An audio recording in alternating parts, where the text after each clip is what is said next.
Cool. Okay, so our red flag checklist. So whether you're working with developers in-house or a third party or development partner for a specific project, there is a red flag checklist that we found time and time again is kind of your points that you should be monitoring to assess whether you're heading down the right road or whether you're moving closer to perhaps disaster of the project.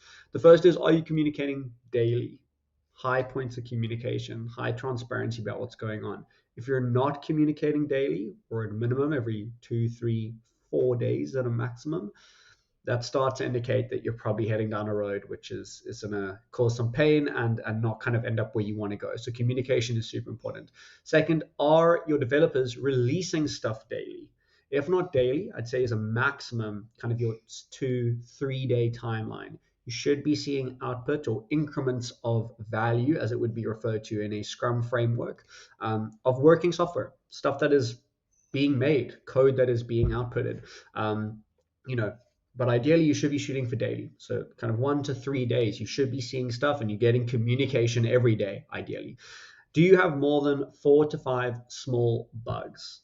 If you've got anything more than like 4 to 5 small bugs, if you've got significant bugs and issues that are kind of taking a long portion of the project, then that is, to state the obvious, grounds for concern. You should be at any one time understanding that software is complex. It's inherent as part of the process. Things aren't going to be necessarily right, perfect from the get-go. But if you've got more than 4 to 5 small bugs at any one time, you probably should be looking as a bit of a red flag of how we're addressing this problem. And I would suggest it's most likely in the process. But your software development partner really should be sorting that out. Additionally, do you have multiple projects at the same time that your developers are working on? So either as a third-party agency, are they working on lots of different projects? Are they sharing the resources, or in-house is that happening? The reality is that focus is important. Software is complex, and the problems we're trying to solve are usually quite complex in nature.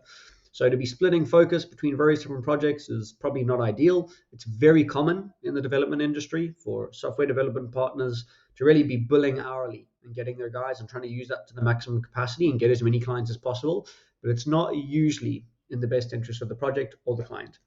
And then lastly, in the context of a third-party development partner, have you paid a huge upfront deposit? And what I mean by that is 50% plus, 50, 60, 70, 80, 90, 100% upfront. And that is a recipe for what I've seen time and time again of people being held hostage in their own software development projects. You've committed to this big lump sum upfront. You've committed to this long project timeline. We often see it done in the kind of old school traditional waterfall methodology. And suddenly you're in month 2, month 3, and you're realizing that you don't really know what's going on in the project. The software you have seen has been a bit buggy. You don't really know when the next kind of release of output is coming and you're going to be showing it. Or if you are, it's in such big intervals that you're not getting the necessary rapid cycle of feedback and iteration to ensure you're on the right track all the time. But it's a bit late because you're already locked in with this huge deposit. And you're kind of now trying to stick it out to the bitter end. But unfortunately, we've had many clients come to us once having already been burnt 1 or 2 or 3 times in their career, and we tend to like to show them there's a different way of doing things. But this is the red flag checklist that I'd really suggest you pay attention to and kind of set as your expectation. This is what you deserve. This is what you should be getting. And if you're not getting that, that really is grounds for concern.